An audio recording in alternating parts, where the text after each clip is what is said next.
title, Derrida.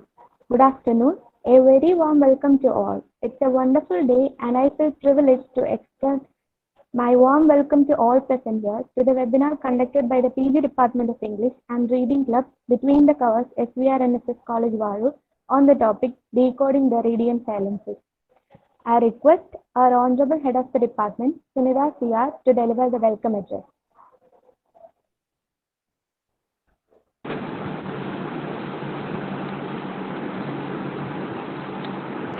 Hello, am I audible? Okay, I think I am audible. Good afternoon. I welcome all of you to the webinar organized by PG Department of English, SVR NSS College, Vazhoor on decoding derridean silences.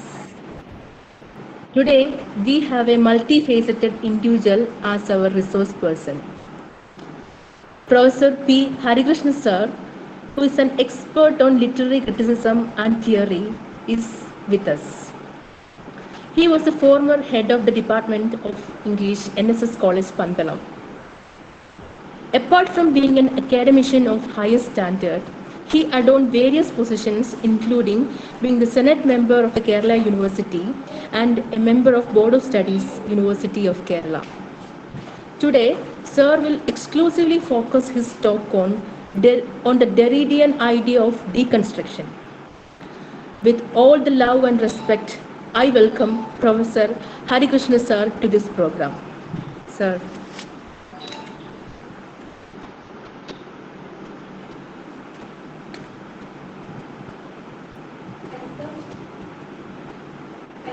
Hari sir.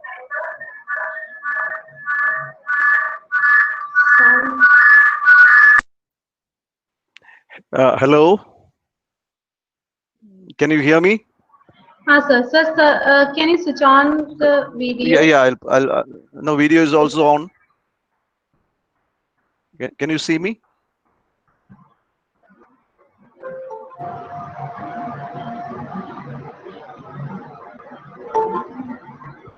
Can you see me now? Yes, sir.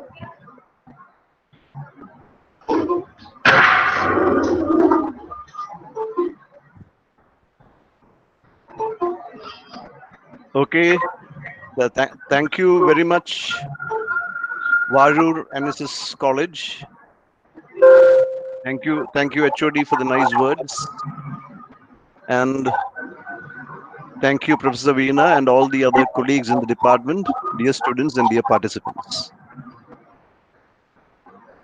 I think this program should have been yesterday, but it came today, and I think it's very nice because today is a very important day for all of us, because 3 years back, Dr. V.C. Harris left us, and he was one of the pioneers of literary theory in Kerala, and I had close associations with him. When I was a student in Trivandrum, he was doing his PhD, and when I got a job and went to Malabar, he was working there at Vazhoor College. And I remember for a youth festival, both of us took our dramas there, and fortunately or unfortunately, our college drama got disqualified. And I remember Dr. Harris very kindly becoming the Boethius and consoling me, telling that it doesn't matter, the judges have not understood what you have done, etc., etc. So I think I'll save 1 minute for everyone, including me, and we'll just have 1 minute silence in memory of that great soul, Professor V.C. Harris.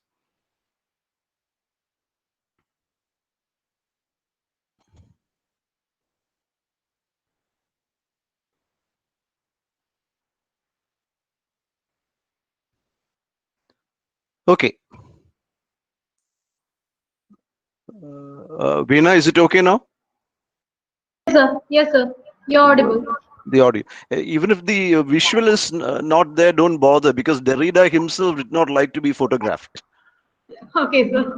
And Derrida, for a long time, Derrida was frightened to be photographed, and He said one of the reasons for that was once a bald-headed man was given as Derrida in the newspapers, and that made him a little sad, and he had this fear of photos all through his life.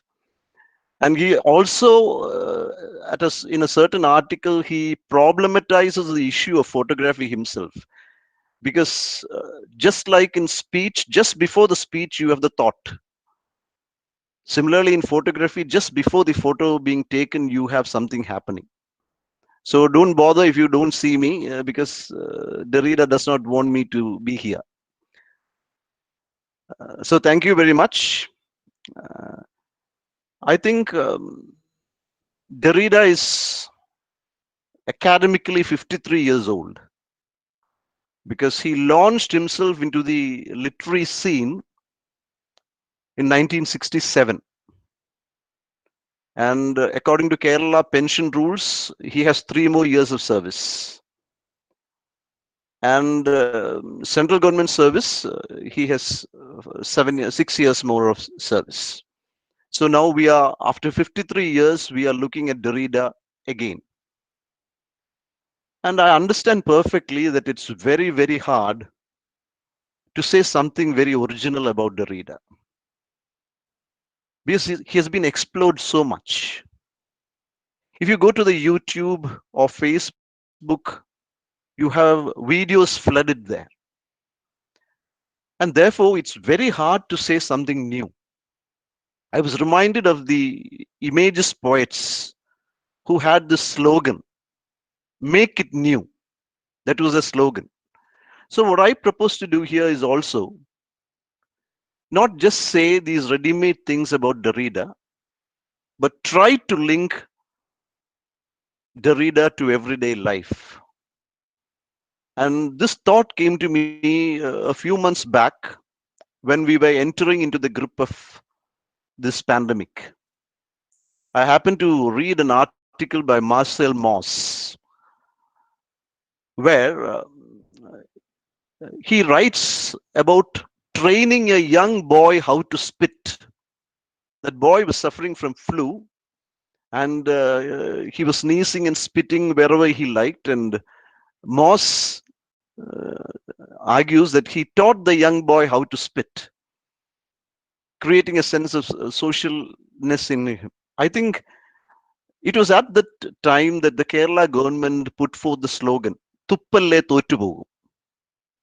Don't spit, you'll get defeated. So I was thinking, somewhere in Europe, there sits a man called Marcel Mauss. He's a sociologist and a theorist. And when he says this, we can relate to that. That's life. And we also immediately reminded of Bordeaux and his idea of habitus, etc., etc. So I think what I propose to do today is do a little bit of life reading in relation to Derrida.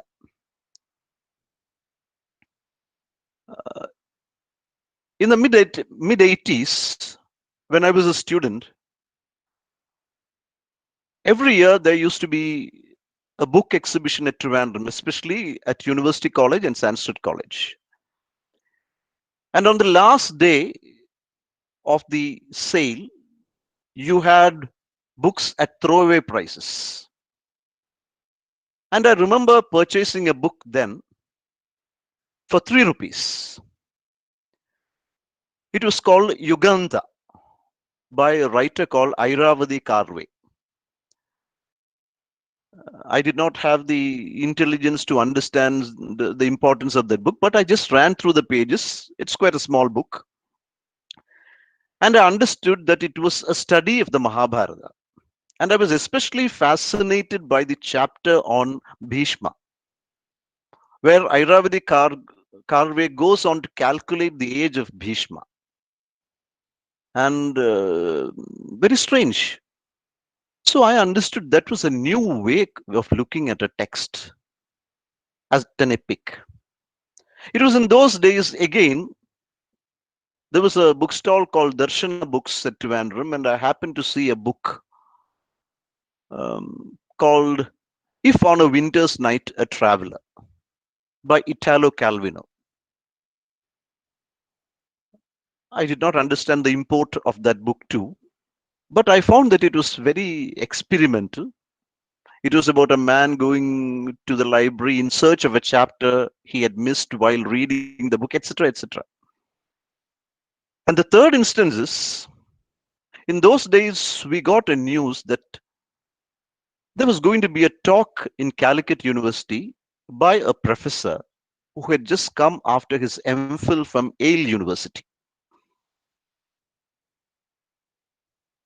And we did not have much money, but we took a third class train and went to Kozhikode, Calicut, and we heard the talk. It was on deconstruction. Believe me, we understood nothing. And at the end of the talk, I'm not taking names, the professor said, now we'll do one thing. We will deconstruct the poem Prayer for My Daughter. And at the end of the session, everyone agreed that deconstruction is not at all different from any type of criticism. And we came back a little sad that we had not discovered something that's very, very important. Now, everybody knows that Derrida and deconstruction causes plenty of problems. Whenever you hear the name Derrida, you become very serious. You automatically conclude that you're going to read something that's not at all digestible. But I propose to argue that Derrida was very fond of this idea of free play. He was fascinated by this concept of signifiers floating freely, generating meanings as they please. But we are not ready to accept that enjoyment or joy in this free play. I want you to take a look at the old story or the relationship between Socrates and Plato. In Aristophanes' famous satiric comedy, The Clouds, there is a scene where Socrates is sitting and talking to his students. But here, his dear student Plato is missing. And then you slowly understand that Plato is hanging from a basket above Socrates. He does not want to be in the crowd. He wants to be alone so that he can get first-hand knowledge of what Socrates is saying. See how jovial that picture is. Socrates is talking philosophy. Plato is imbibing that, but there is a sense of joy. There is a sense of free play.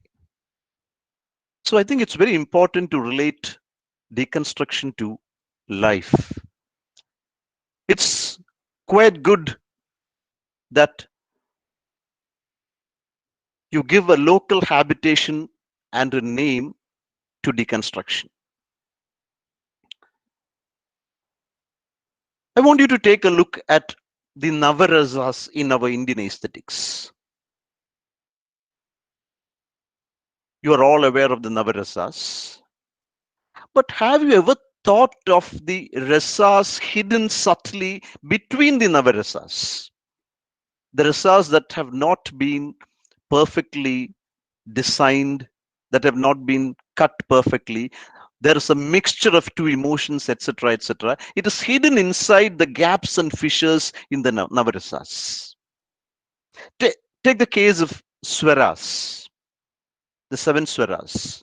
There also you will find that gaps being filled in by music, creating new Swaras. So all this is in one way a creative way of looking at deconstruction. There's an article of Derrida on Hegel and Aristotle. And I just want you to have a look at this paper if you can see. What Derrida does is, like, Veena, can you see in the paper? Yes, sir. Okay. Now, what Derrida does in this essay is how he plays with this concept. He says, take a point. Question ചോദിക്കാൻ പറ്റിയ സമയം No, no.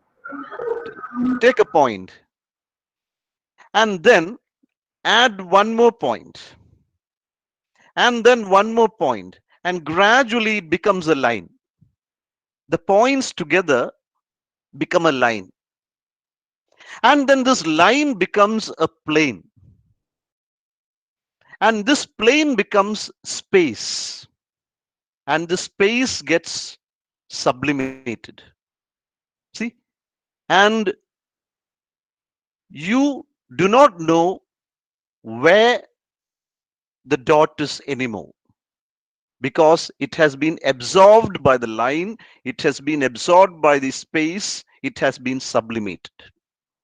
So you do not know, as if in a text, you do not know whether the point is inside or outside, whether it is arche or whether it is telos, whether there is absence or whether there is presence. So this is what Derrida often does. Now, Derrida has another fascinating essay titled The Postcard. Now, in this essay, again, the characters are Plato and Socrates. Now, usually Socrates is talking and Plato is writing down the dictated.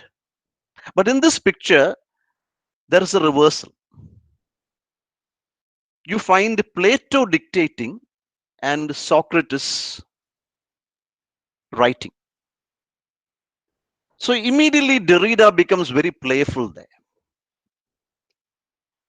Derrida imagines Plato having an erection, and that erection touching Socrates' back and thighs, etc. So this is one way of looking at deconstruction. We can have plenty of fun. We can link it to life. We can take every instance in the lives of philosophers and people and try to create new senses.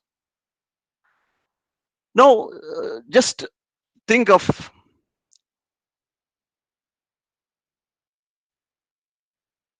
another image. I'm thanking cultural studies because the example I'm going to take is from a very popular cinema called Manichitrathal. Say about 20 years before the coming of cultural studies, it was not possible for anyone to go to a class and use an example from a popular cinema. It had to be either Satyajit Ray or Mrinal Sen or Adur Gopalakrishnan. But fortunately, with the coming of cultural studies, you could do all this. So before entering into deconstruction, I just want to have a peep at structuralism. You all remember that in the film, the character Dr. Sunny, played by Mohanlal, for the first time when he sees the portrait of Nagavalli, he makes a comment. Sorry if I'm showing any bit of gender beating. I just want to speak freely. He says he's fascinated by the structure of the dance use. But when the film is over, we understand that the structure of Nagavalli has been broken and a post-structuralist image of Ganga has been created. So the perfect structure has been dismantled. and artists everywhere have been fascinated by the concept of structure that is very scientific, perfect, etc. Even Da Vinci was worried for a long time that his figures did not have the perfect. It is either from Destrulleren or from Destructian. There are also theorists who argue it may be from Hegel's Aufheben, which means kick upstairs. But the basic meaning is that you want to rearrange, you want to dismantle, you want to change, etc., etc. So its deconstruction is a way of changing things. We'll just have a few points from structuralism before going into deconstruction.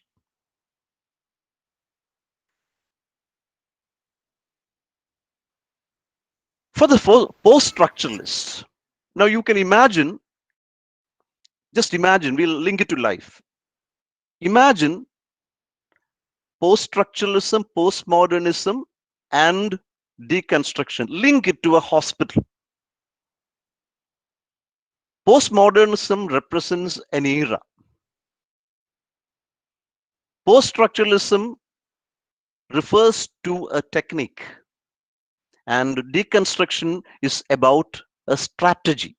So imagine postmodernism to be the hospital, post-structuralism to be the operation theater, and deconstruction is the surgeon.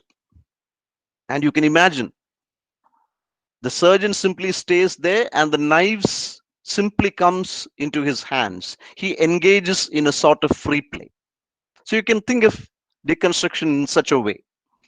Now, the first argument deconstruction or post-structuralism makes is that language is not a stable, closed system. Language is not an enclosed, closed system with stable meanings.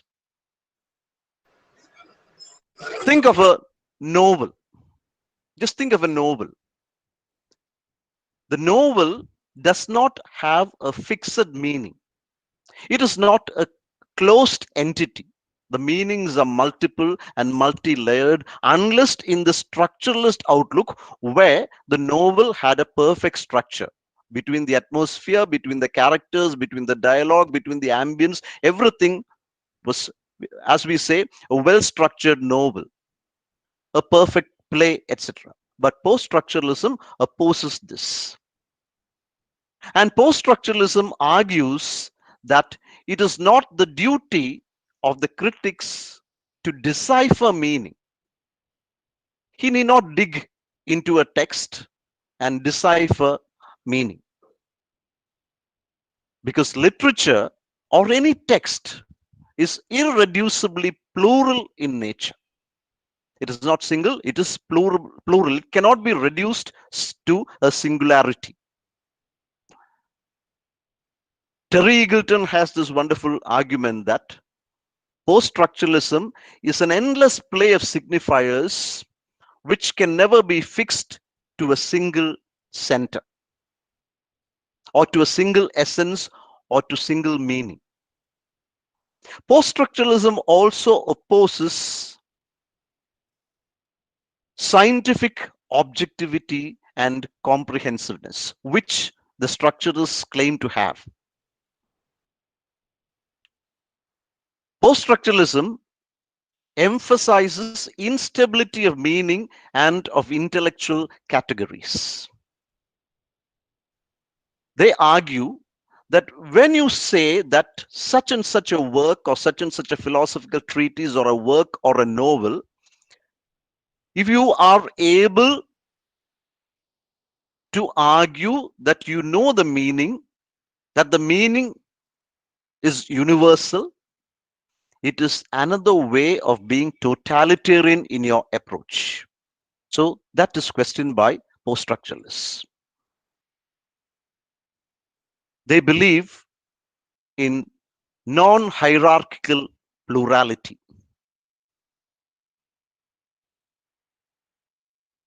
You have heard of the very famous statement of Michel Foucault, who said, literature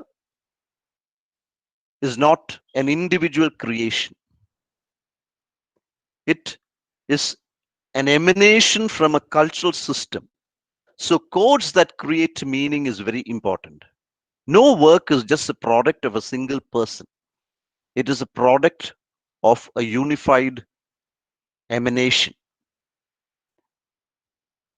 Julia Kristeva went on to argue that signifying process undermines all stability of meaning, and the text undermines its own suppositions and turns against itself. So these are the premises from which deconstruction starts. When I said all these are points related to post-structuralism, I was using the Socratean analogy of a half-open door is a half-closed door. That means when you argue these are the points of post-structuralism, it automatically means that these were not the points of structuralism. So structuralism believed in a perfect structure. Everything was scientifically related inside the structure, and the meaning was perfect and pure inside, and everything was related to each other. But post-structuralism opposes all this. Now, Derrida, in 1967-68 period, he brought out most of his important theories through his important books, Speech and Phenomena of Grammatology and Writing and Difference. Now, Derrida argues deconstruction is a critique of concepts and hierarchies. Deconstruction is a critique, not criticism. It is. I like to make a small correction, a small point here. When I use the word criticism, I simply mean that you are looking at a piece of art or a raw material and you're saying whether it's good or bad. But when the word critique is used, you are using criticism with a possibility of correction. So Derrida argues that deconstruction is a critique of concepts and hierarchies. That means he does not believe in fixed concepts and he does not believe in hierarchies, because hierarchies are very important in structuralism. Because inside a structure, in structuralism, you have various signs, SIGNs, you have various signs fighting for privilege or superiority. And in the fight, some signifiers become privileged and the others become marginalized. And therefore, there is a privileging and a marginalization. And Derrida totally opposes this. He says he is totally against the concepts and hierarchies. That means the concept is not wholesome, it is not holistic, and he also does not believe in any type of hierarchies. Then he goes on to oppose the traditional criteria of certainty, identity, and truth. He questions these three terms: certainty, identity, and truth, because he argues that whenever a sign is privileged, it is able to privilege itself by repressing the other signs, other signifiers. Only through this repressing nature does one signifier become privileged. And therefore, he questions the criteria of certainty, identity, and truth. And whenever there is a privileging, whenever you argue that this concept is finite, whenever you argue that this is certain, whenever you argue that this is the truth, what you are unknowingly doing is you are repressing or preventing the instability of language. Language wants to be unstable. Language wants to engage in free play. Language wants to change and have fun. Language wants to manipulate itself. Language wants to improvise. But when you give extra focus to certainty and truth, etc., what is you are unknowingly repressing the limitless instability of language. This Derrida calls is the logocentric tradition of Western thought. That the belief that something is omnipotent, all powerful, all meaningful, certain, it is the truth, etc. When you claim that something is in that mode, what you are actually doing is you are creating or you are speaking of a logocentric tradition of Western thought. The logos, the word, is very important. The word has the capacity to speak about everything, to clarify everything. It is all powerful. It is embedded with plenty of meanings. It is all powerful. This concept is logocentric, and Derrida feels this Western philosophical tradition has this problem of logocentrism. It believes it has all the answers. And here, Derrida also makes an argument that speech is more important than writing. And this is phonocentrism, when you give importance to the sound, to the speech, because the deconstructionists believe that writing is secondary to speech. Speech comes first, and it is out of that speech that writing comes, and therefore writing is actually a sort of parasite on speech. Later you'll find, in fact, Derrida speaking about the concept of archie-writing. Archie-writing, in fact, comes even before speech. Before you begin to think of speaking, archie-writing comes. So that is one argument that Derrida makes. Now, the next argument that Derrida makes is the concept of the transcendental signified and the metaphysics of presence. Now, I'll just use a small narrative here.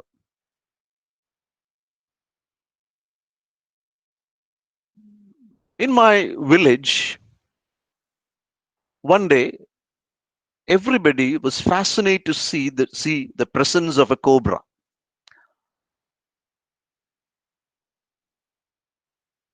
People gathered around. The cobra was standing with its hood up. People wanted to kill it, but it was not possible. Then you have a baboon. The baboon comes, plays around the cobra, but it cannot do anything to the cobra. Then immediately the baboon runs away. And after some time, it comes carrying a small red-colored baboon on its back. A mongoose on its back. Sorry, not a baboon, a mongoose. In Malayalam, we call it kiri. Bringing a mongoose on its back. The first mongoose was not able to do anything with the cobra. It ran around the cobra for some time, and then it ran away and came back with a red-colored mongoose on its back. It's very tiny, very small. But this mongoose, small one, it comes and within a few minutes, it bites the cobra, bites of the head of the cobra, kills it, and goes back with a bigger mongoose.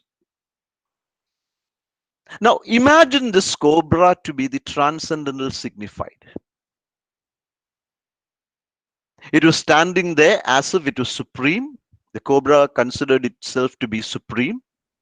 It was all powerful. And the people, and imagine the transcendental signifier as a text, all embalming text. The text has everything inside it. So the people standing around the transcendental signifier, or the text which is symbolic of the transcendental signifier, they are the ordinary readers. The mongoose which comes first, to use the term of Raffater, is the ideal reader. And the small mongoose which comes last is the super reader. That reader has been able to destroy the power of the transcendental signifier and take away the aura, the metaphysics of presence, the aura around it, and lay bare. So this is what deconstruction does. Deconstruction tells you that there are no transcendental signifiers, all encompassing terms and words and text. No text has this metaphysics of presence or an aura around it. The readers have to deconstruct it, bring it down, and lay it bare so that the book is believed to have been deconstructed. Deconstruction is actually not a solution like psychoanalysis. In psychoanalysis, there is a solution. The conscious and the unconscious or the subconscious mind is studied, the problems are understood, and it is solved.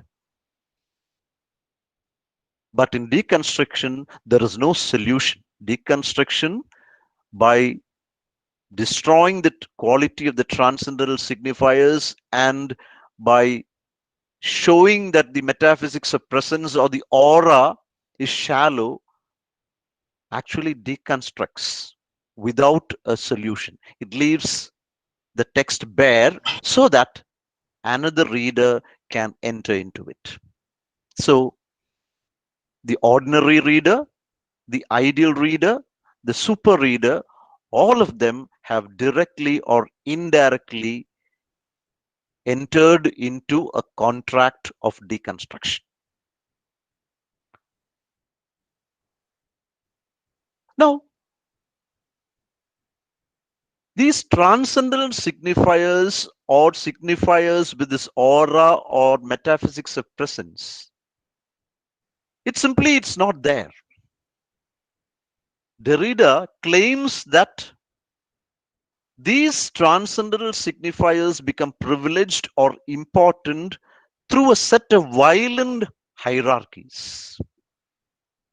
These marginalized terms are not very happy to give this position to anyone, but through a set of violent hierarchies, some terms are marginalized and some become the center. Derrida, through his deconstruction, is actually inverting and dissolving such hierarchies. And he has beautifully put this argument in a very curious way when he says that the repressed or marginalized term, when something becomes a transcendental signifier or something attains a metaphysics of presence or an aura, the marginalized term has already contaminated the central term and left a trace there. So, no transcendental signifier is omnipotent or all powerful, because even though it has been able to repress marginalized marginalize some terms or some beliefs of some areas for some time, what happens is the marginalized term has already contaminated the transcendental signifier and has left a trace. So that's very important.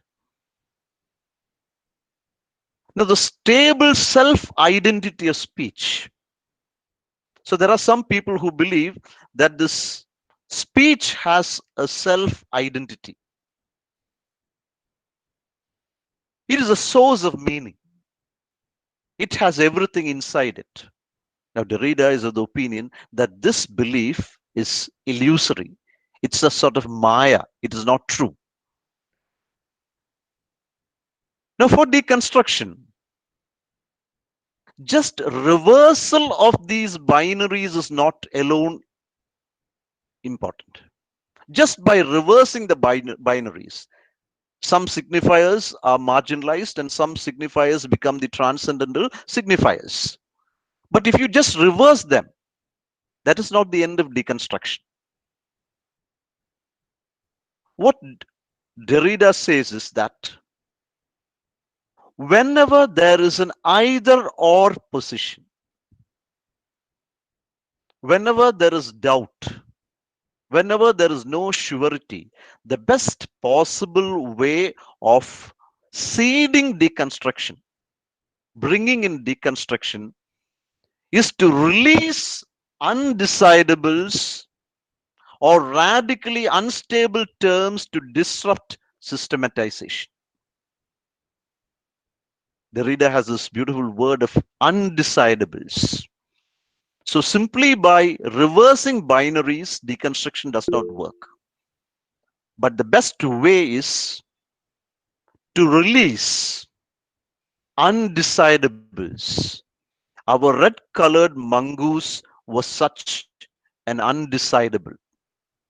It was able to distort, it was able to deconstruct, it was able to topsy-turvy, it was able to change the whole pattern through its undecidability. So that's very important. Now you're all aware of the famous portmanteau Derrida is fascinated with. He very simply says that every sign becomes meaningful by being when it is understood to be different from another sign. So meanings are attained through two ways. One is through the process of difference. And the other, he says, is through the process of deference. It's a neologism that Derrida has coined.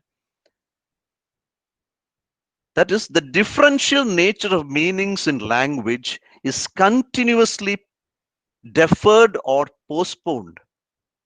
And any determinate meaning is not reached immediately. So in that way also meaning is generated. When meaning is created through difference, meaning is also created through deferment or deference. When language continuously defers or postpones any determinate meaning. So meaning is always in a state of flux. It is always moving.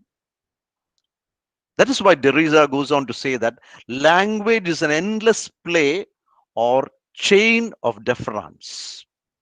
Language is an endless play or chain of deference, which logocentric discourses try vainly to fix to some original or final term.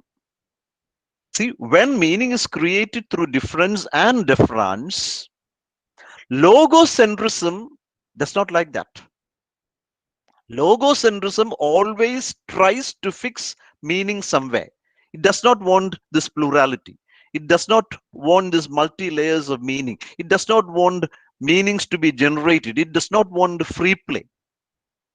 Logocentrism tries to prevent this, and vainly, without use, it tries to prevent this activity of free play. Now, see, behind me, I have two images. One is of the brick, and the other is of a Nepali artifact. You cannot see it well, but if you look at the Nepali artifact, you will understand that there is an inversion of the image. Actually, it should have been the other way out, but the image is inverted. Similarly, there is a joke about deconstruction. When deconstruction started off, there was a joke that what happens in deconstruction is that the deconstructionist, when trying to deconstruct a text, takes the bricks out of the text, studies it, and puts it back. That's why in Malayalam you have the famous translation of deconstruction as apanirmanam. So you pull out the brick, you study it in detail, and you put it back, and then you come to a meaning.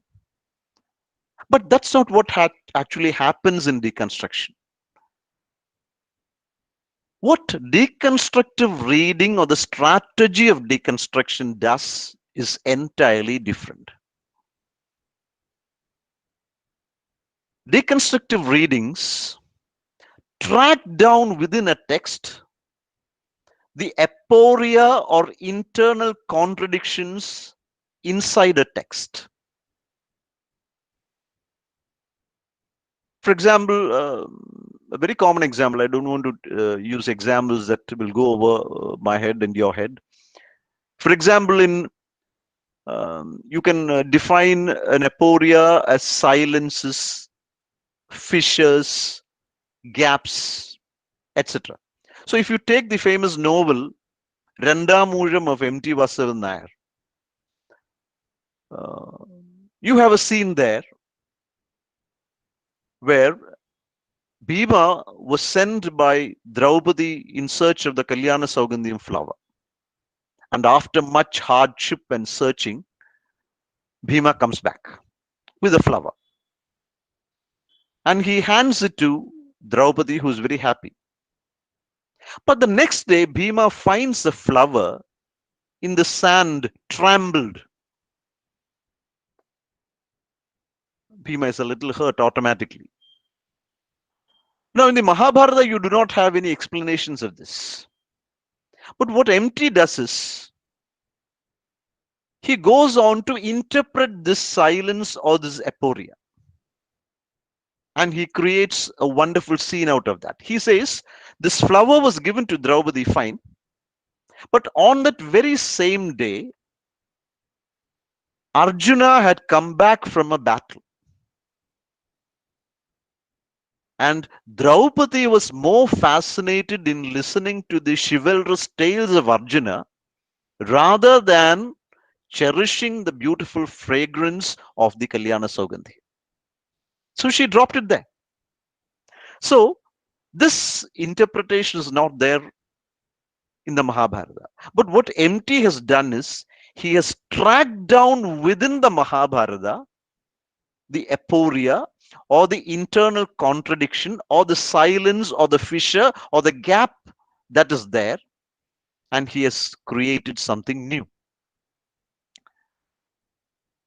Now this aporia has a specific or a special quality. It undermines or destroys claims to coherent meaning. This aporia tells you that this text does not have a coherent meaning because there are many gaps and fissures waiting to bubble out, waiting for new forms of creation, waiting for new inventive writing or interpretation.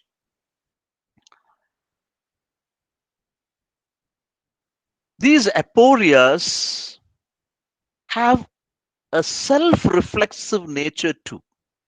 How They show how texts can be seen to deconstruct themselves. So automatically, the deconstructors readers always argue that a good text is a text with plenty of aporias. The more aporias, it is a fine example of a deconstructive text.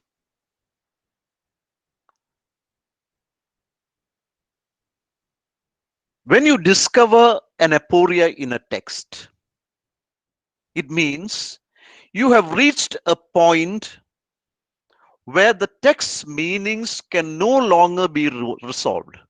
When you discover the aporia, you understand you have reached a point, or you have reached a cul-de-sac, and you understand you've reached the end of the road, and you find that the meanings can no longer be resolved because the text has undermined itself. So what deconstruction does is, according to Derrida and the deconstructionists, is that the deconstructive readings identify or trace the aporias and conclude that the text's meanings are undecidable. That is what I told you earlier. In psychoanalysis, there is a solution. You study, a work is an analysand, and the doctor or the critic is the analyst. So when the analyst enters into the text, he comes out with a solution, having understood what is inside the conscious or the subconscious mind, and he finds a solution. But in deconstruction, what happens is that you understand that the text's meanings are undecidable, because one aporia leads to another aporia, that aporia to another, and the fissures and gaps increase, and you find that the text has, or the work has, deconstructed itself, leading to the understanding that meanings are undecidable.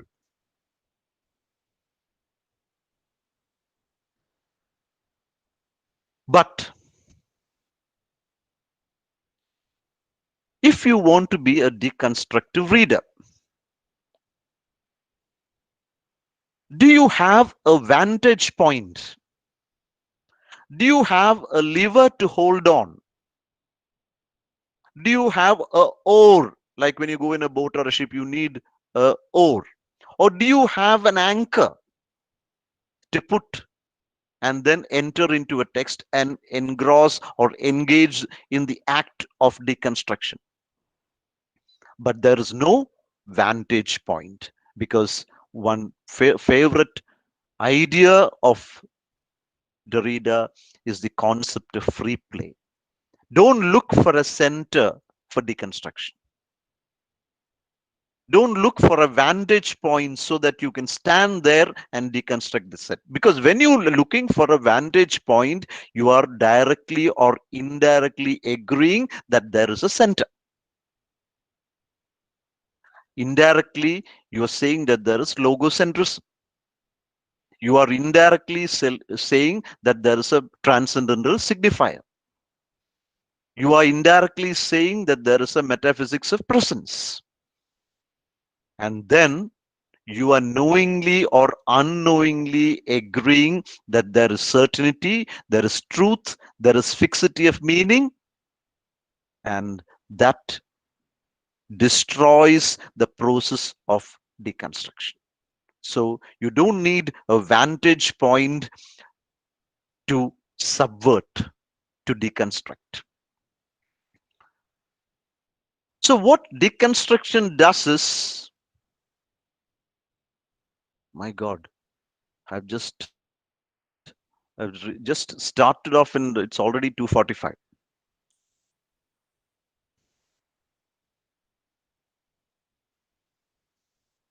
Okay. So what deconstruction does is, It undermines its own radical skepticism. It leaves everything exactly as it was, and that is the end of deconstruction. See, after the deconstruction process, you don't discover a solution, you don't reach a solution. But what happens is you leave everything as it was before.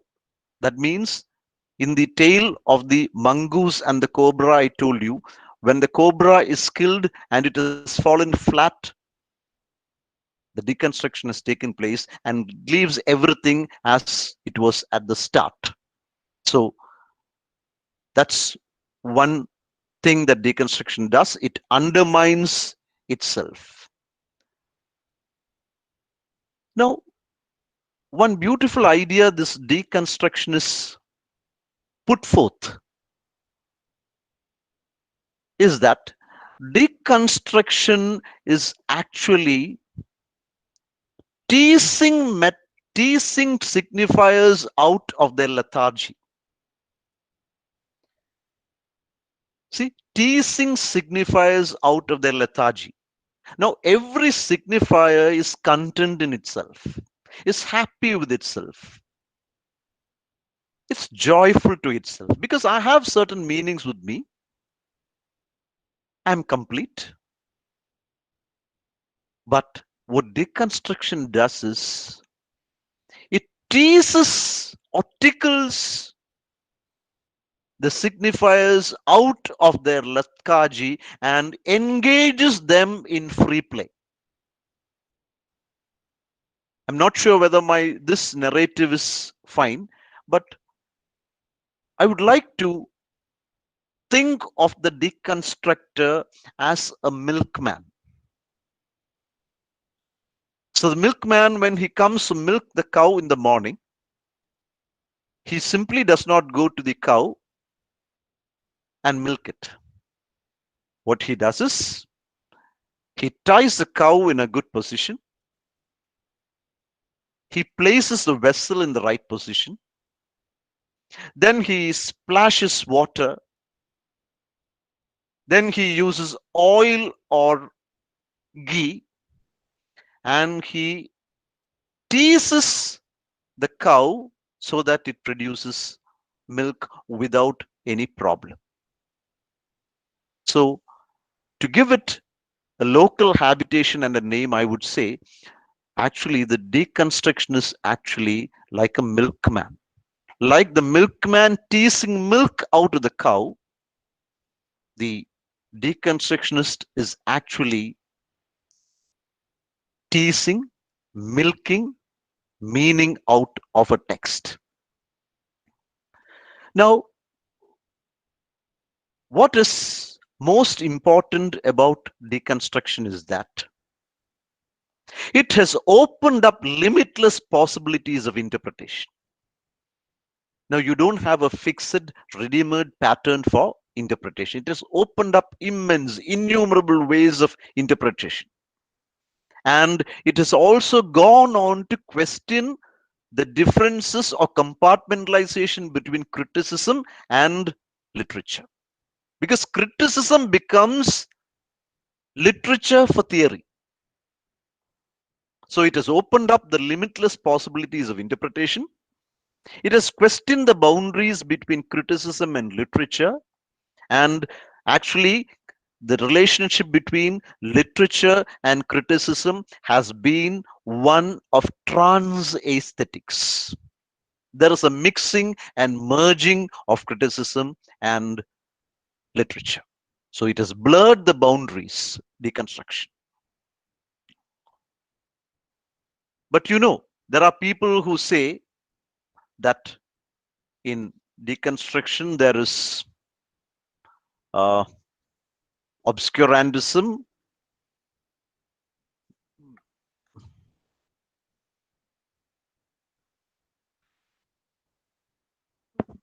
Veena, can you hear me? Yes, sir, you're audible. Audible. Sir, you're audible. See, it's Veena. It's already 1 hour. Yes, sir. Should I go on a little more? It's up to you, sir.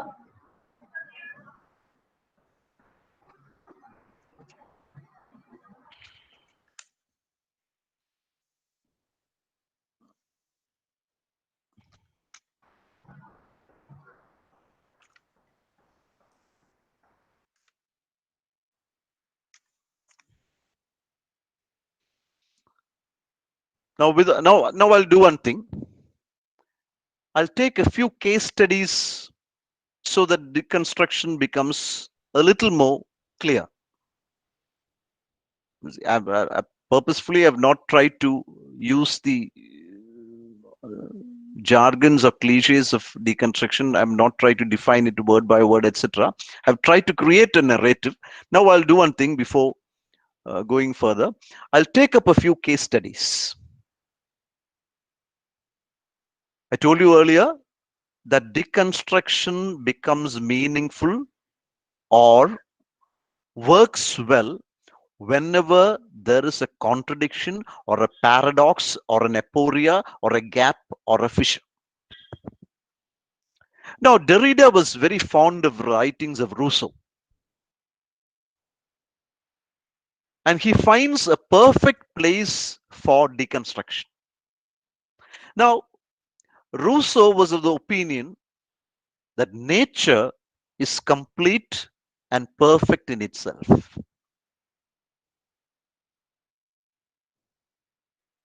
But there is a problem. Nature also is lacking in something. For example, take the case of a mother. The mother has to feed the child with milk. But sometimes the mother does not have enough milk. So there is a lack. And this lack has to be supplemented in some way. The shortage of milk for the child has to be supplemented because there is a lack. So Derrida takes this idea of Rousseau that nature is complete and problematizes it and says nature is not complete because there is an element of lack and therefore it has to be supplemented from outside. So there's a possibility or a fissure or a gap, and immediately Derrida's deconstructive mindset immediately problematizes it and opens up the concept of Rousseau. Now, in the very essay which you have to study, which usually students have to study, sign in the human sciences. Now, if you take that essay, you will find that Derrida uses the concept of ethnology. There is also the same problem that he problematizes the concept of ethnology. Now, ethnology is one of the four divisions of anthropology. Ethnology. Ethnology is a study of cultures in their traditional form. And ethnography is a practical display of this study. So ethnology is the study of cultures in the traditional form. And this discipline called ethnology, at a certain moment in history, started displacing the reference point called Eurocentrism. Because if you look at world history, if you look at epistemology, if you look at knowledge, you will find that for a long time, Europe and the knowledge that was generated from Europe was considered to be the reference point for everything. Everything was measured in terms of Europe. So everything was Eurocentric. But then comes this discipline called ethnology. And ethnology started displacing Eurocentrism. But Derrida problematizes this by saying, although ethnology has this capacity to replace or displace Eurocentrism. The problem is ethnology, the discipline itself, is a European concept or a European invention. So whenever there is an either or position, there is every chance of problematization and deconstruction. Then Derrida takes the example of incest.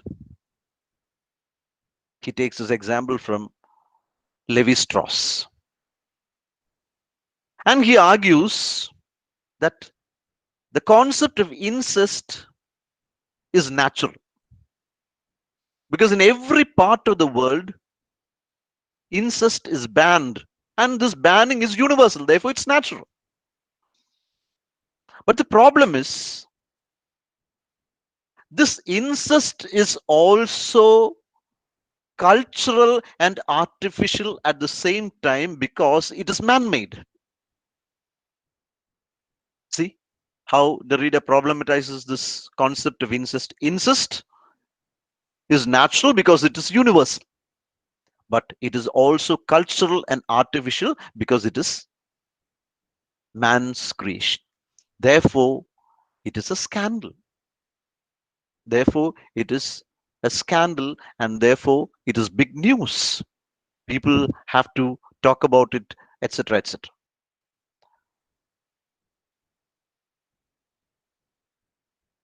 Now,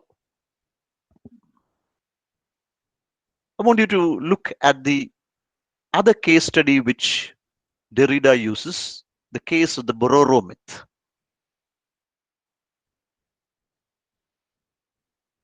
Now, the Bororo myth, the Bororos are a group of people living in the Brazilian highlands. They are a very complex tribe.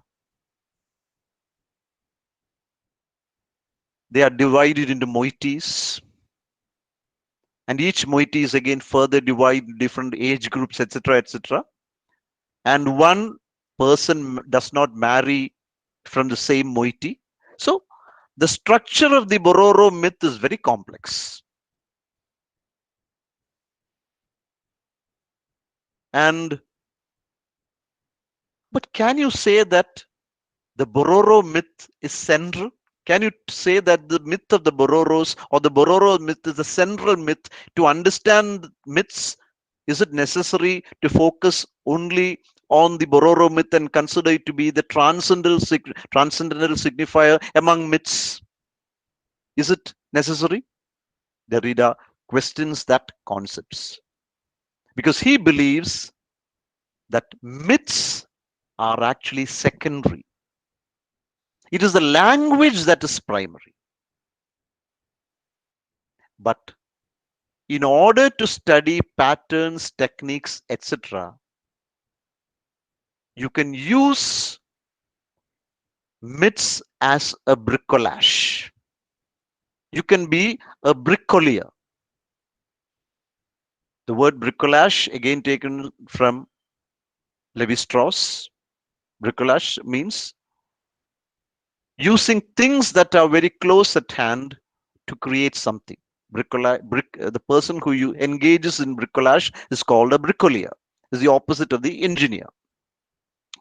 Now, you can actually link this bricolage or bricolier to your daily life, in fact.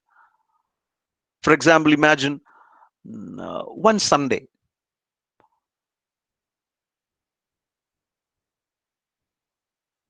Usually on Sundays at home, I'll take my personal example because it's always to use personal examples and don't blame anyone else.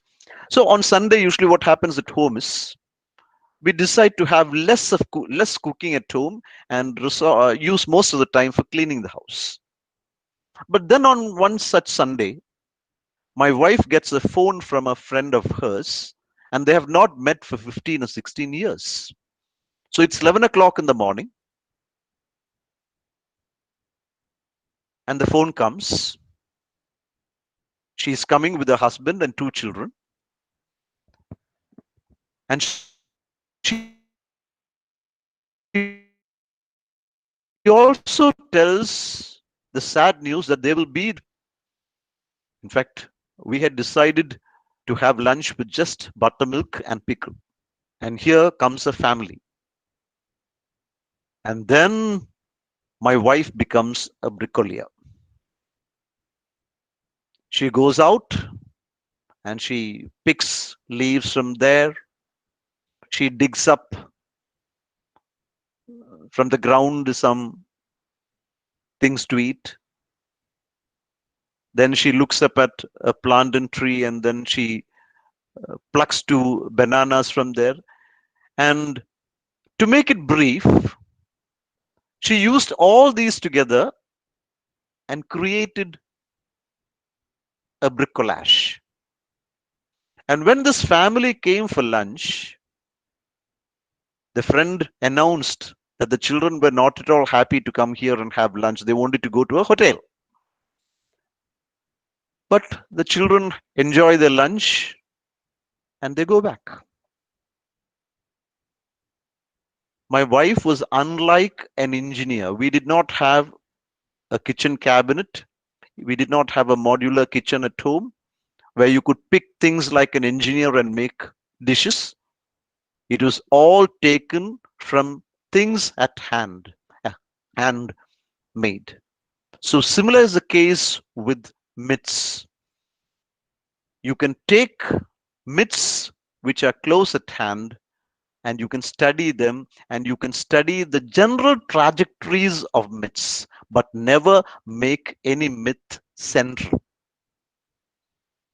And Derrida has a wonderful line in the essay where he says, myths are like a musical work and the audiences are silent performers and no one knows where the center is. Myths are like a musical work and the audiences are silent performers and we do not know where the center is.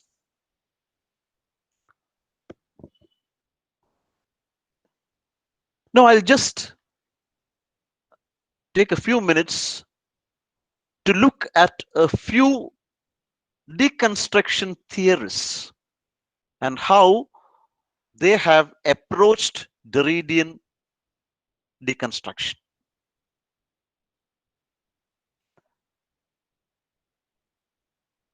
See, for example, Barbara Johnson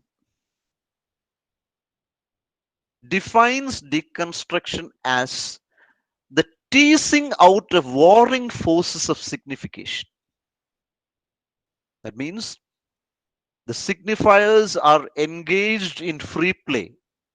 They are engaged in war. And the deconstructor does tease out signification from that warring group of signifiers. So teasing is a wonderful word in deconstruction. So Barbara Johnson is of the opinion that teasing out warring force of signification is one of the roles of deconstruction. Catherine Belsey,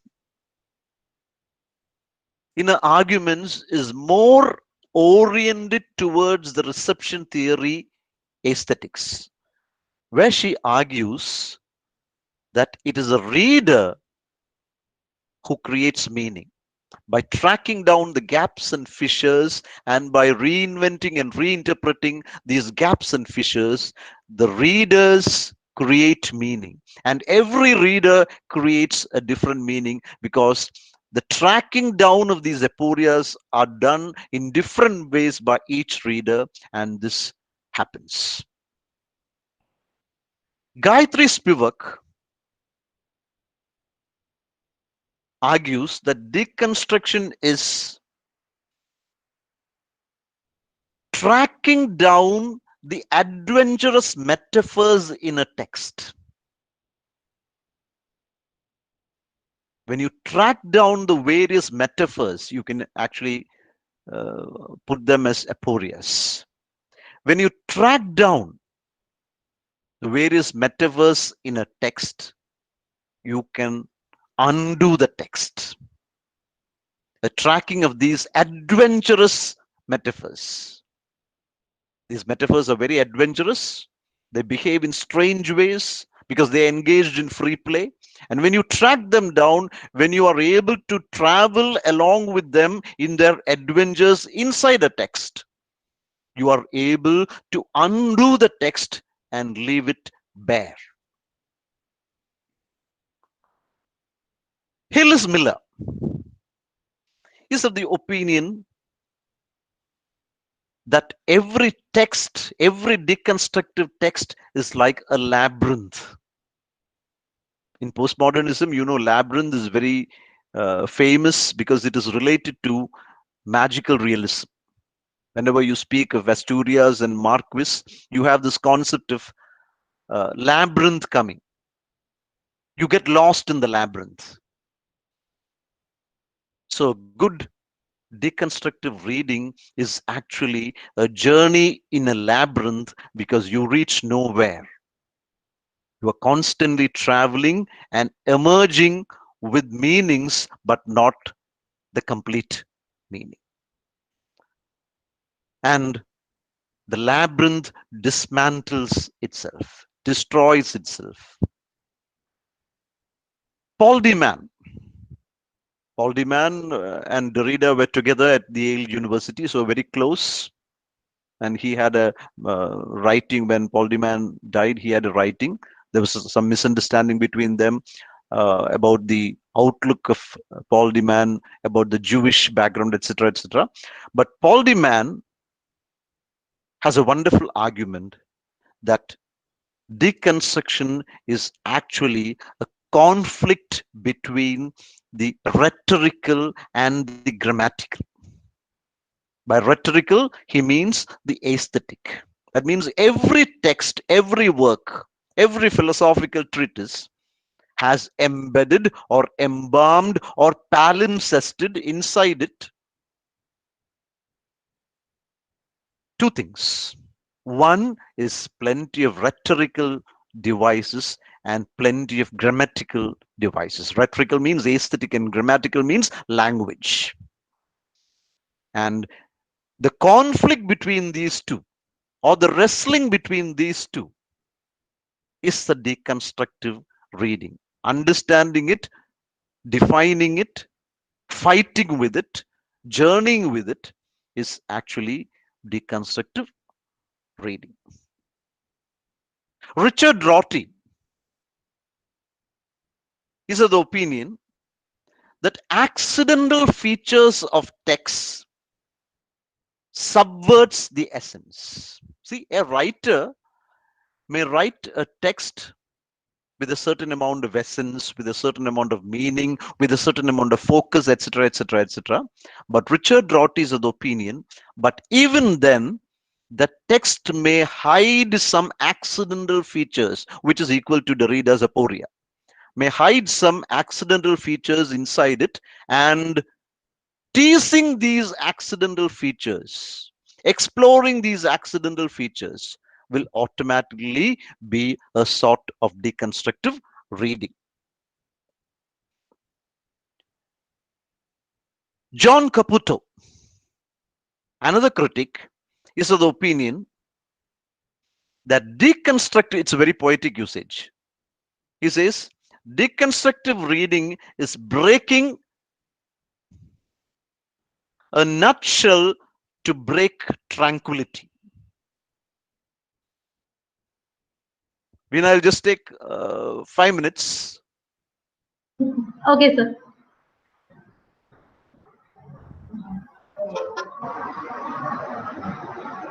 So he says, deconstructive reading is breaking a nutshell to break tranquility. Paul Ricoeur, that is one of the fundamental arguments of deconstruction. Paul Ricoeur, the theorist, is of the opinion that deconstruction uncovers questions behind answers in the text. What a fine inversion. Deconstruction uncovers questions behind answers in the text. Not questions. Usually what we look for is questions in the text. But here, the answers are there, but deconstruction tries to find out the questions. Richard Ellman systematic undoing of understanding. His opinion, systematic undoing of understanding.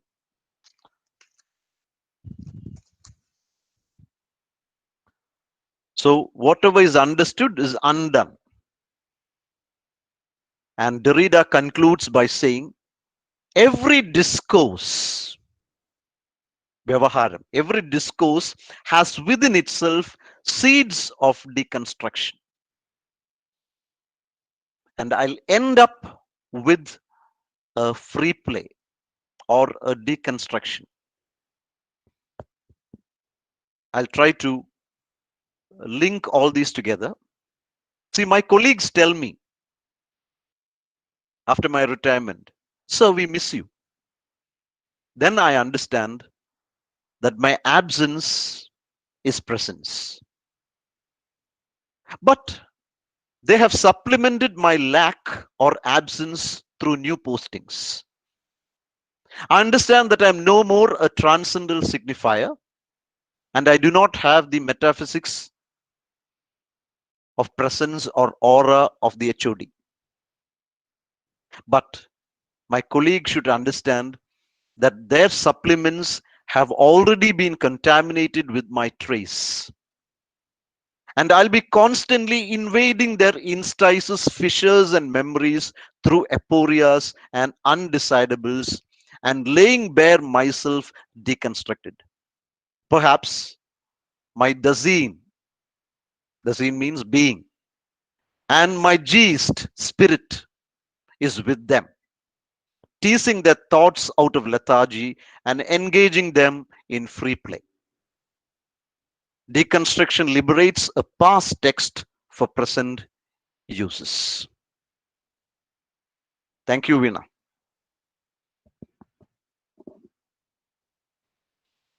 Thank you, sir. Noora? I was just actually I was just building up, but this happens all the time. Thank you, sir, for giving your valuable insight on the topic. So with that, we will go ahead and take some time for questionnaire. The meeting is now open for discussion. We have a few questions. One thing that frightens me is always the chat box. Sir, Because recently you had the famous feminist Toral Moy doing a webinar, and the questions from the chat box frightened her, and she went on to say that please understand that my new book is titled Revolution of the Ordinary.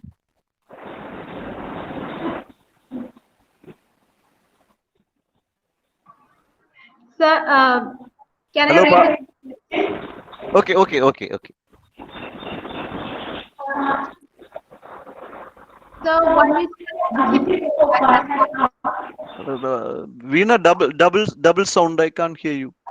because your microphone is on, that's why, sir. Okay. What should I do for that? Can you just turn off your microphone? Oh, I should turn off. Okay.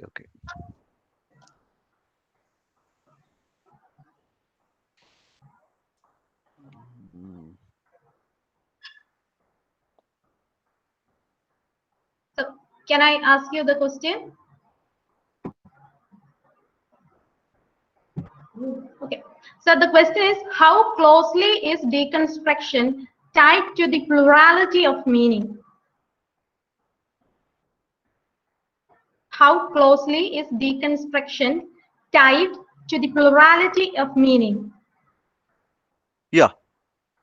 I think one of the best answers to that is that if you now look at the young scholars who are doing research in Kerala. Can you hear me, Veena? Yes, sir. If you look at a lot of young scholars in Kerala, they are working on retellings of the epics, the Ramayana and the Mahabharata, etc., etc.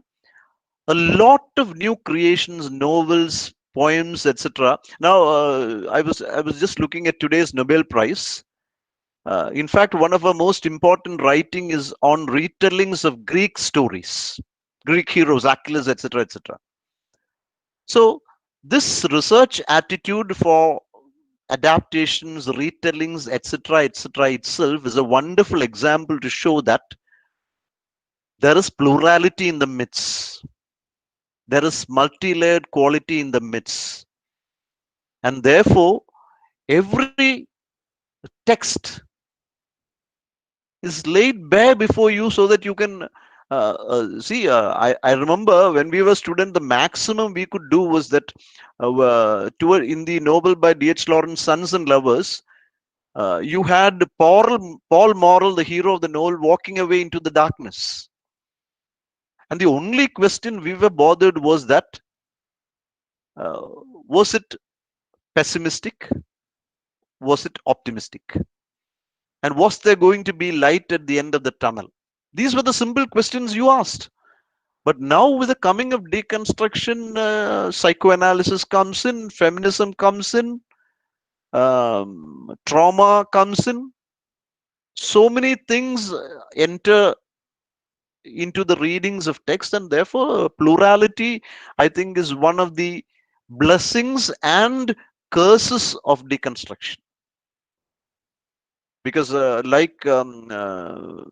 Sigmund Freud had to say to one of his students, the pen is only a pen.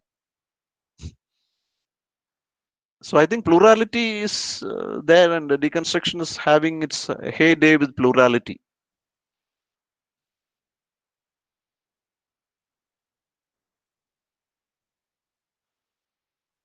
Okay, so can I go to the next question? So Mr. Bhagavan Tripathi has asked, isn't deconstructionalists creating a new center in the process of tracing and fixing an aporia? Isn't deconstructionalists creating a new center in the process of tracing and fixing an aporia? Okay. See, this is one beautiful problem. See, Derrida had this fixity with creating problems, problematizing issues, etc., etc. But we ourselves, we can have this quality with Derrida himself too. You don't have to sanctify him. You don't have to see, for example, what is the name of the essay that you all study? Sign in the human sciences. How is it titled? Veena? Okay. So, What is the what is the sir? no the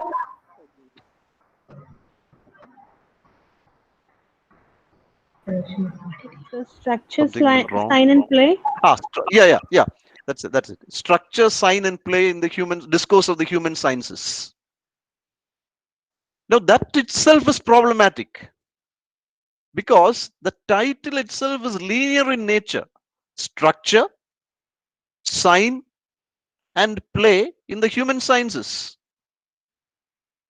So he is also following a linear pattern in tracing the deconstructive journey. So this happens. And as the questioner asked, is that, will deconstruction become central? Will it itself become a transcendental signifier? Will deconstruction carry this aura along with it? This is a big problem.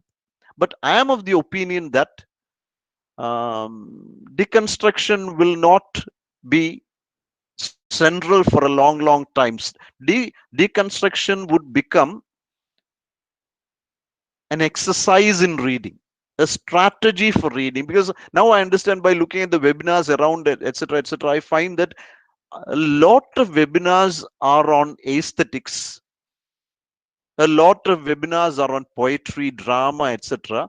I think this theory fetish is slowly thinning, and automatically I think deconstruction also would find a place in the margins very soon. So I'm not very sure that whether the deconstruction itself will become the center. I think the questioner was asking me whether deconstruction would become a Frankenstein.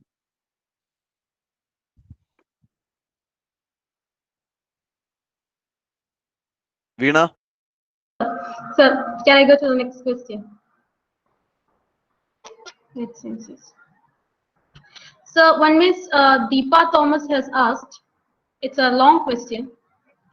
If deconstruction is without solutions, yet enter the text through ruptures, trying to impart potential to the signifiers, deliberating the entire structure or meaning of the text, then will there be a truth, many truths, or no truth at all? And what will be the effect of this exercise if used as a tool for wrong intentions, if there is any idea of wrong as such?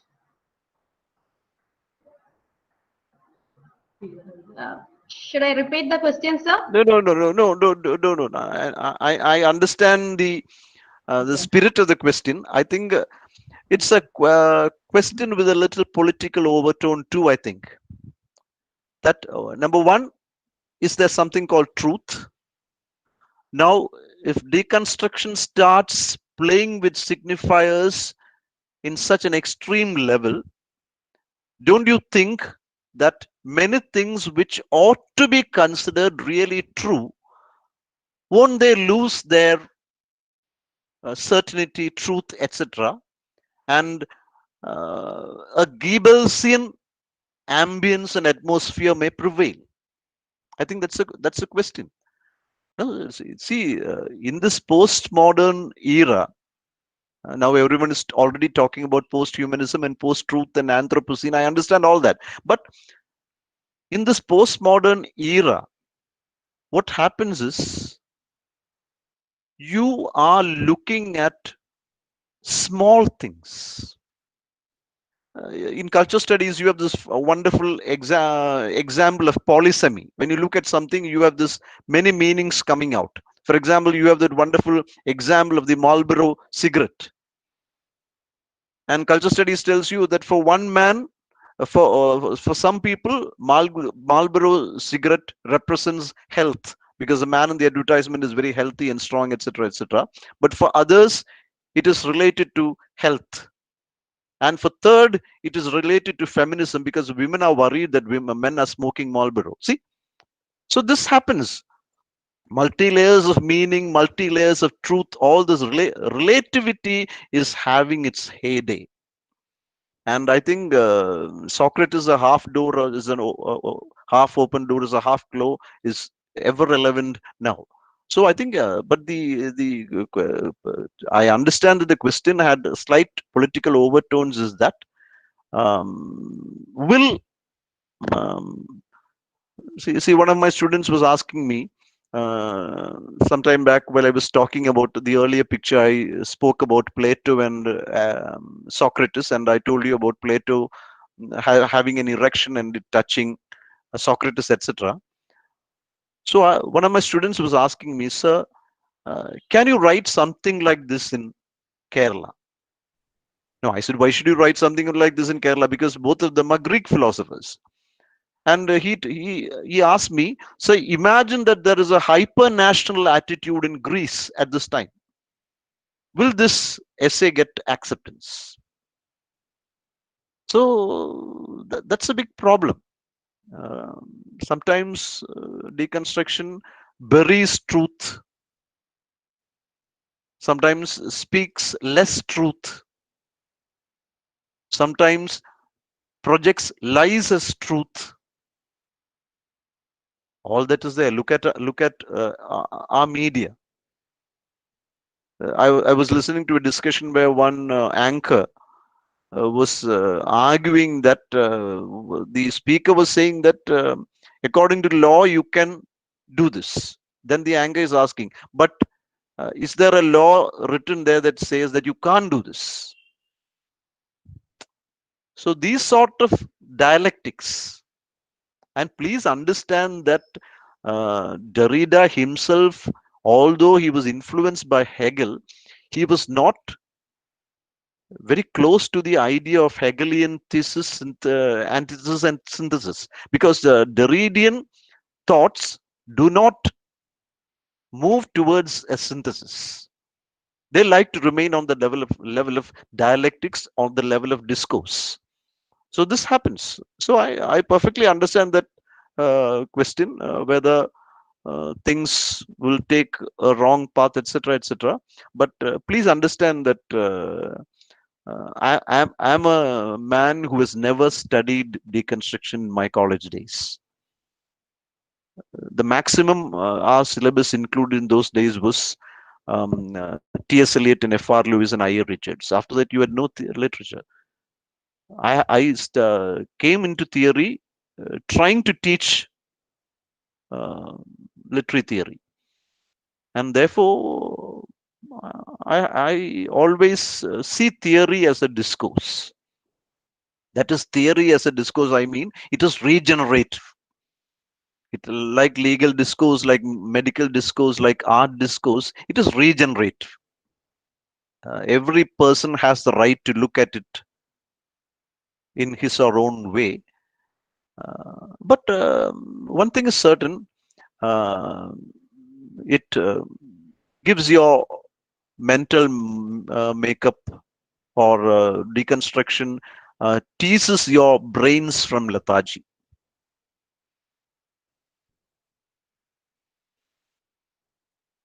Veena?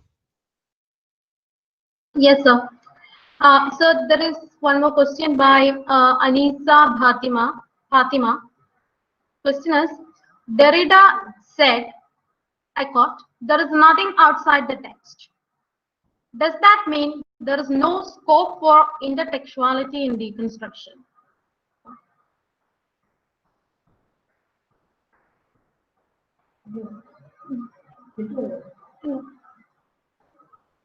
See, that question is quite sweet, because still people are doubting. Did Derrida say there is nothing outside the text, or did he say that there is nothing out of context in the text? Still people are doubting that. Now, there is nothing outside the text if you simply take it as that the text has everything inside it. The text is holistic in nature. You don't have to look outside for autobiography. You don't have to look for the author is dead, etc., etc. If you take that in very simple terms, that argument falls flat. But just imagine you start thinking that what Derrida meant, there is nothing outside the text, by which he meant that there is no one outside the text who can authenticate the text. There is no authority you can turn to, because there is nothing outside the text. There is no one outside the text who can help you. There is no guide. See, one of the beautiful things about literary theory and Derrida and Paul Deman and Foucault is that you don't have guides. Sometimes coaching centers may give you notes, etc., but you don't have guides. The simple reason is that Derrida said there is nothing outside the text. There is no one outside the text to authenticate the text. And that is why you have all this freedom to engage in free play, to engage in discourse, to engage in dialectics. Just imagine that, like T.S. Eliot, when he wrote Wasteland, it was so tough that he was forced to bring out a guide for himself and his fellow readers. Just imagine Derrida had brought out such a guide. Teaching Derrida, discussing Derrida would not have been so enterprising, so wonderful. Because Derrida has said this is this. But if you go to the YouTube, there's a small video where the interviewer asks Derrida, what is your opinion about love? Silence. And then she translates it into French and says, amour. And Derrida has a big problem defining that simple term love. If an ordinary man like me, I would immediately write an essay on love. I would become very rhetorical about love. But Derrida can't do that. That's because he does not have ready-made answers to ready-made situations. So I think that's it. See, I know my answers are also not straight-jacketed perfect answers, because if there was a ready-made situation for all the, I would not have come here and talked to you.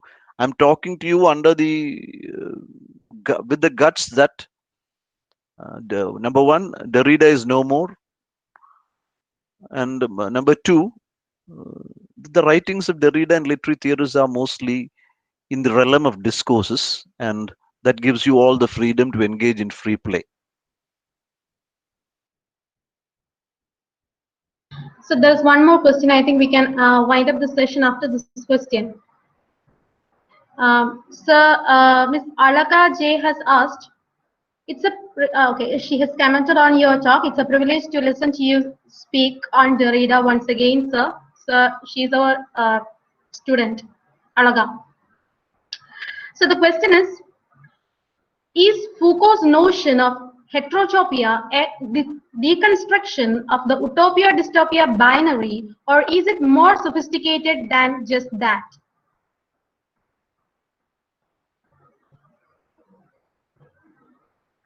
Is Foucault's notion of heterotopia a deconstruction of the utopia-dystopia binary, or is it more sophisticated than just that? See, in modern literary theory, can you hear me?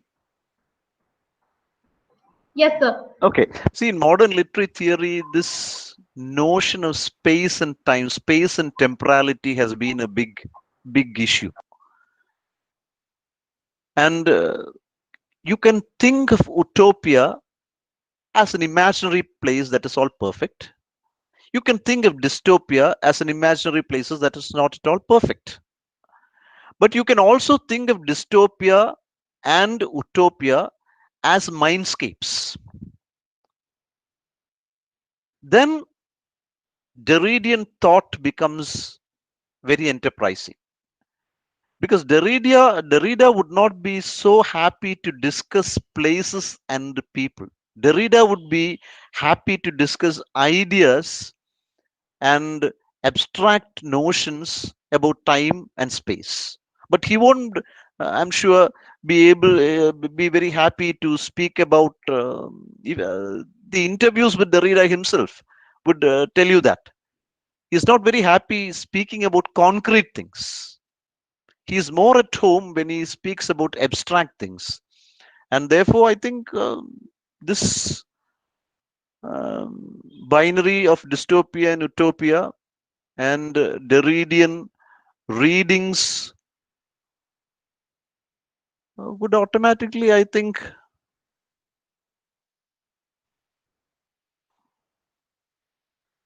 lead to more ideas and not dead ends. I think discussions would automatically be put in motion. It won't be fixed to a place, etc., etc. So I think it's not just a binary; it's more than that. Thank you, Alaga. A long time since I've seen. Thank you that you're here, and always, as usual, very dynamic with your academics. So one more question, sorry. Mr. Subin Verghese has asked, when all the politics of discourse get literature out of the focus, aestheticism would be replaced, replacing difference to pleasure of the text immediate. Please comment. When all the politics of discourse get literature out of the focus, aestheticism would be replaced, replacing difference to pleasure of the text immediate. Please comment. I think the questioner has in mind, Bharth, is the pleasure of the text to frame the question. But I would argue that literature should not be summarized to something that is related to art, aesthetics, etc. alone. Literature, as Derrida himself finely puts it, language bears within itself the idea of its own critique. So, literature is language also. So, I always think of two things when I listen to such questions. One, Susan Sontag has this wonderful essay called Against Interpretation, where she argues that a wonderful text cannot be interpreted because it is almost like orgasm. You cannot discuss or define or explicate or appreciate what an orgasm is because it's very subtle, it's very unexplainable. So similarly, Roland Barthes also has this idea in The Pleasure of the Text. He would speak about the simple pleasures of the text, which are mostly writerly text, readerly text. And then he would speak about the pleasures that are equal to jouissance or sexual pleasure. So reading such books are actually writerly. The reader becomes a writer. Some books are simply to be read and, as Bacon would say, thrown away. But some books take you to the level of jouissance or sex, heights of sex, and automatically that enters. So I think aesthetics, literature, sexuality, they are all interconnected, interlinked, etc. See, even a person like Derrida, who we think is very logical, he does not believe in simple emotions, etc., etc. But he has this wonderful interview where he speaks about the beautiful feeling he had before writing of grammatology. But he is not able to define it. He is not able to explain what it is. But he says that before writing that before that he had only written certain reviews. But when he was writing this, he was going through this process. Probably it is this, where aesthetics and sexuality and all these are combined, intertwined. And therefore, I don't think that literature would lose its sway. And if you read many passages in philosophy, you will have doubts whether this is philosophy or literature. And in literature, for example, take the case of Dostoevsky's novels, Brothers Karamazov. In Brothers Karamazov, if you look at the passage of Alyosha, it is pages and pages of philosophy without no action and dialogue and structure and character delineation, but pages and pages of philosophy where you will get lost. You will get lost in the forest of aesthetics. You will get lost in the bliss of sexuality, and you will get engrossed in the philosophy of life. So I think all this is engrossed. The way you look at it is very important. And reading without preconditions is, I think, one of the joys of reading. Veena? Okay, sir. I think we can wind up the session. Noora? I think we have covered all your questions. Thank you all for coming in with questions. I hope it's clear. Now I welcome Ramya Balakrishnan, Student Representative, PG Department of English, to deliver vote of thanks.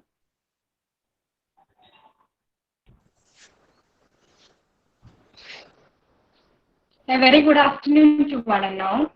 On the behalf of the students of the Department of English, SVR NSS College, Vazhoor, I feel immense pleasure to take this opportunity to propose a vote of thanks. First of all, I would like to thank our respected principal, Dr. M.R. Renuka, for giving us the permission and all the support and guidance to conduct the webinar. I take this golden opportunity to express our gratitude to the respected chief guest of this webinar, Professor P. Harikrishna sir, for accepting our invitation and being the part of our webinar in his busy schedule. Your words were really very informative, and you made the topic more interesting with the help of certain examples too. Thank you, sir.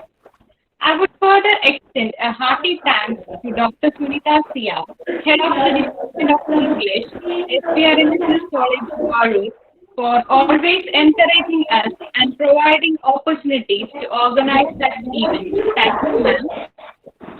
I would extend gratitude to all the respected teachers of our department for supporting us through this webinar. Next, my deep sense of appreciation and thanks to all the participants from various colleges in and outside Kerala who chose to be with us and attended the seminar with great enthusiasm and made it a successful event. Once again, I thank you all for being with us this evening. Have a wonderful day ahead. Thank you. Thank you, Ramya. Veena, can I have just one word? Yes, sir. No, before your principal was not there, let me thank her for allowing me to talk in your institution. Thank you, dear colleagues. I can see Parvati there. Nice seeing you all. Veena, I just had a few points with me. I just scattered them around. I'm not sure whether I reached any logical conclusion. My only hope is that I've not inspired you, but I've made you hate Derrida more. I don't think. No, if you start hating Derrida more, I think you will read more of Derrida. Yes. That's the philosophy. So it was a pleasure talking to you. So thank you very much, everyone. Yes, sir. But there is one more person, sir, here for you. Thank you, Ramya. Thank you, sir. Now I welcome Parvati Tangati, Assistant Professor, Department of English, SVR NSS College, to deliver vote of thanks. Good evening, all. We already had a formal vote of thanks from one of our student representatives. And it's with immense pleasure that I sit here and listen to your talks. And I'm proud to say that you are my mentor in my early days when I joined in service. And sir, you once again proved that there is nobody else who could explain literary theory in such a simple yet profound way. Thank you so much, sir. I'm really happy to see you here and listen to you, sir. Thank you all. And thank you all the participants, all the teachers from various colleges inside and outside Kerala, research scholars, postgraduate and graduate students who made this session lively and interactive. And elevating the level of this webinar from being just an academic exercise. And we look forward to your support in near future also in other programs also. So thank you all. I thank all who are here. Thank you. Thank you, Miss. Once again, thank you all for being here. Your certificates will be mailed to you as soon as